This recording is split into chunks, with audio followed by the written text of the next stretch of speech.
everyone, welcome to a new episode on Belinda's Org Homesteading. This week I wanted to talk about composting. So we got our compost, but if you followed me on YouTube, you might have noticed that we're all the time short on compost because we've just lived here for 1 year now. So we started way too big with our garden. I mean, we want to have a big garden, but it's hard if you don't have any compost because stuff doesn't grow as well. And we try to do it really cheap, so we don't buy any compost in or anything. So we're just sort of waiting and continuing on using the resources that we have. So in this video, I'm going to show you around the compost area that we built, or Max built, Doug. And then I'm going to show you where we find material to put in our compost. Just then I've done a lot of weeding, so just means like obviously weeding between the plants, since spring the plants have grown so much, and obviously also the plants like weeds, and I haven't really had the chance to get out there because it was raining a lot, and with the kid I was pretty busy, but I made it today. So yeah, I've got like heaps of weeds together, and I chucked them in the compost as well. And I've cut a lot of yellow leaves off our pumpkins. That's sort of a thing that we always have to do because it's really humid here, so we always get a lot of mold. So I've just been continuing to keep on top of it. So I'll show you the compost that we've had pretty much a year now. And it's slowly filling up, but obviously needs some time to break down before we can use it. So let's have a go. Here's our compost. There's some leaf mulch right there.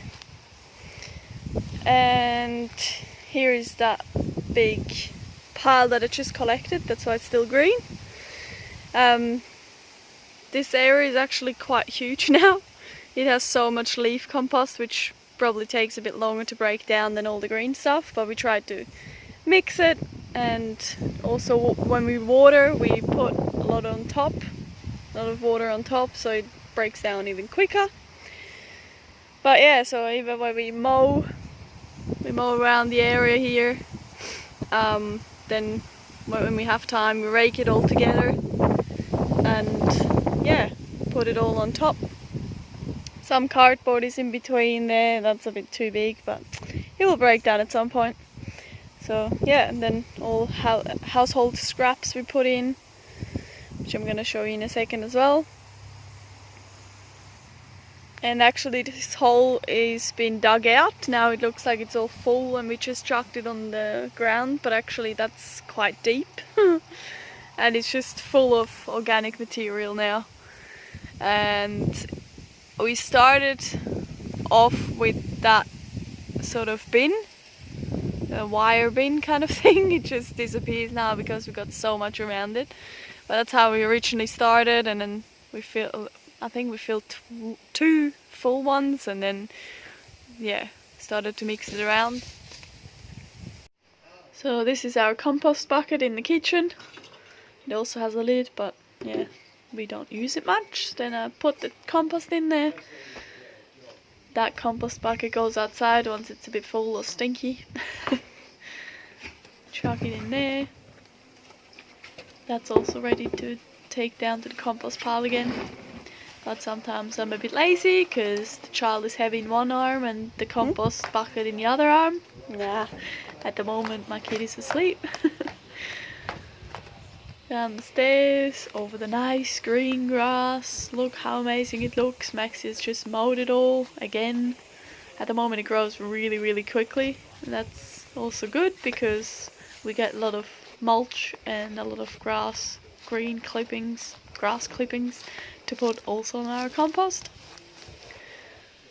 And also I try to get like the compost bucket quite wet, so every time I put the compost bucket in there, it wets all the leaves underneath. That makes the process much quicker.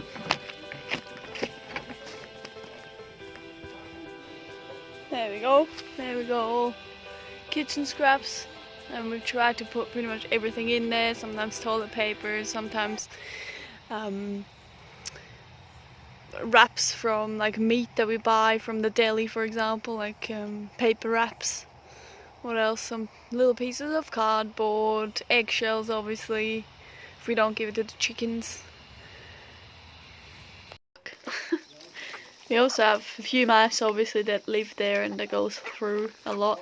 So most of our scraps that are still edible we give to our chickens and they absolutely love it. Max is always doing his coffee at home. We barely eat anything out, so we got a lot of coffee grounds which are usually stuck in the bottom. That's why I quickly wash it out. And then I give that to a plant that I really like that needs a fertilizer. And I think right now I'm gonna give it to a pumpkin. There we've got a plant that just somehow loved its spot and it came around from there, somewhere underneath there, and grew all the way. You can't see it because I just took all the leaves off that were sick, but I just smashed out 2 big pummies and it actually just goes on the concrete now, nearly into our bathroom. So I trained him up here, so I'm sure he needs a good feed because of those big pumpkins that he's producing. So yeah, it was actually really hard to tell where he came from the spot over there all across somehow here, and I think that's where he's at. But I'm not even sure because it's such a pumpkin mess. You can see they're coming around everywhere and crossing each other. So yeah, let's have a good guess. This pummy needs a fertilizer. It's just our quick compost water. There we go. He's gonna love that. And now we got a sort of cleanish compost bin again to put in front of our house. And then a while ago Max started a second compost near the chickens. So I'm going to show you that as well. That's basically leaf mulch, because that's where we got our leaves from, down here.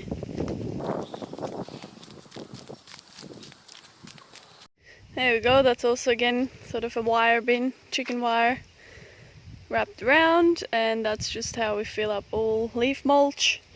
I think a few times Max also emptied a few kitchen scraps compost buckets so it has more moisture in it. And I think he dug some stuff out from the creek over there. That was also sort of leaf mulch, but wet, creaky, soily stuff, so he put that in there as well. And mainly we pick up all the leaves, as you can see still on the floor, so many leaves, because we got that huge bamboo, which I'm going to show you, that gives us a lot of leaves off it. So there we go, just behind me, that's the huge bamboo. It's like 20 to 30 meters long. So I'm gonna show you in comparison. I'm just standing here. Ta-da! It's pretty big. And it's great building materials, but also, as you can see, it has so many leaves that come off it. Yeah, it keeps us busy to collect them all, because it's like so big, so huge. It's amazing. And I think the leaves are quite good as well, because they're quite thin and they break probably down much quicker than, for example, the maca leaves.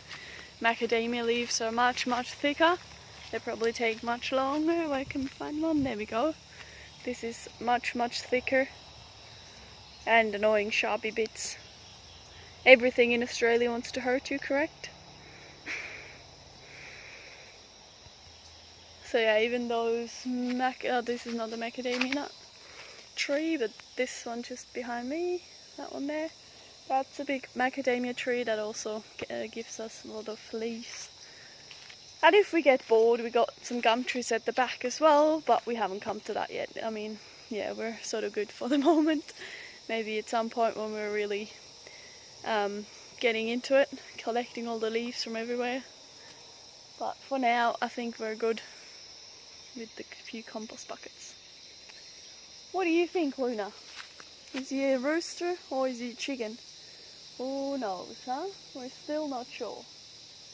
But he's got big feet and he looks like a big chicken, so my guess is rooster. So yeah, we've read a lot about composting and yeah, some people have like, okay, 50% green stuff, 50% brown or whatever else. I'm like, nah, it's not gonna work for us. We're just gonna chuck it in there, and if we have to wait a little bit longer, then we have to wait a bit longer. But yeah, as long as you collect stuff, I feel like, yeah, you're gonna have compost at some point, and yeah, I don't have time to weigh it up of how many buckets of green stuff I'm gonna find, and how much grass clippings and kitchen scraps. I'm just gonna chuck it all in there as long as you collect it, I feel like. Because, yeah, we got other stuff to think about rather than... I'm tired. Oh yeah, and another good thing of how to use your leaf mulch. If you followed me on my last video, if you watched that, there I'm actually filling up a garden bed and I put leaf mulch in the bottom. So hopefully by the time when I plant something, the roots go down onto the leaves. Hopefully by that time the leaves have deteriorated a bit. So then, yeah, it gets... Oh my god, I'm tired, I can't think. But yeah, then it gets nutrients from the bottom, hopefully, by the time it gets down there. So that's how you can sort of, yeah, use your compost or your leaf mulch quickly. If you don't want to compost it first and add it and stuff. You can do that as well with potatoes as well. You put the potatoes quite high up. Usually people dig like potatoes, I think about this deep. But you can also just leave the potatoes quite high up and put heaps and heaps of leaf mulch on top. And that's the no-dig potato harvesting. And you can, yeah, then the potatoes don't, they grow up a bit more and you don't have to dig it as much. They're sort of more on top. You just move the leaf mulch after a while and then you got the potatoes quite high up. We tried that in our rows, so actually on a bit further away from the house, and we tried that and it worked actually pretty well. Just that we couldn't water it all, so it wasn't a great harvest, but actually still the system, it worked. Yeah, so before I'm gonna fall asleep on this couch, I'm gonna wish you a good day, and yeah, subscribe if you haven't already, and please hit the like button if you enjoyed it. And thanks so much for watching. Thanks for supporting me and my YouTube channel. Good night.